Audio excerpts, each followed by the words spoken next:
Okay, so holding cash and buying into the market when it's down, that's kind of a natural cue, or that comes probably more simple to the individual investor.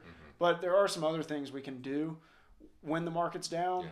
So in your experience, what are a couple of those things? Yeah, that's a great point, and I think sometimes people forget that. Actually, I had a client call me just the other day, and that's exactly what we talked about. He said, "Hey, Kendall, I don't have more money coming in like I did in my working years and my 401k and outside of that. What can I do to take advantage?" I think he was envious of people that are younger and accumulators, and so what we went to were there was a couple things, and I know we do this pretty much all the time during these downturns. Is number one, we can tax loss harvest, and that could be a really powerful way to reduce your tax bill because we're going to sell some of the positions that have gotten hit hardest, but we're not going to wait to buy back. We're not going to time it. We're going to buy positions that are similar, but allow us to still capture that tax loss and reduce your tax bill and position for that rebound. Yep. And that can be really powerful. In the COVID year, that was a amazing thing for a lot of people because we were able to reduce their tax bill. Then we ended up having a really, really strong year by the end of the year. So we kind of were able to have our cake and eat it too.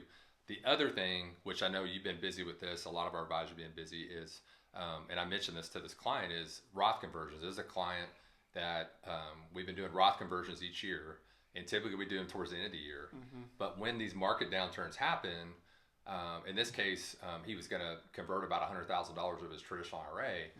Well, $100,000 now in this bear market versus maybe down the road when the market rebounds is going to be a really powerful way for him to reduce his tax bill. Right. And again, we're positioning for the rebound.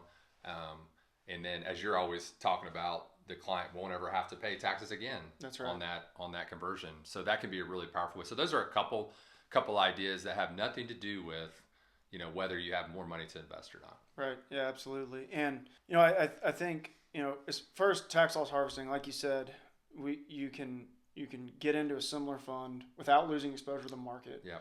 And lock in that loss for taxes. These are tax moves, but tax moves also they add to your. I always talk about what's your real return, right? Yeah. So after fees, after taxes, they add to that. So if you can save on taxes, you're going to keep more money in your own pocket. So that's why we are focused on those things. And then the Roth conversion, same thing, right? So if I can convert 20% more than what I could have 3 months ago, or 15% more, whatever it is, Right. get it in that Roth and then just let it grow and never pay tax, I can really lower my lifetime taxation.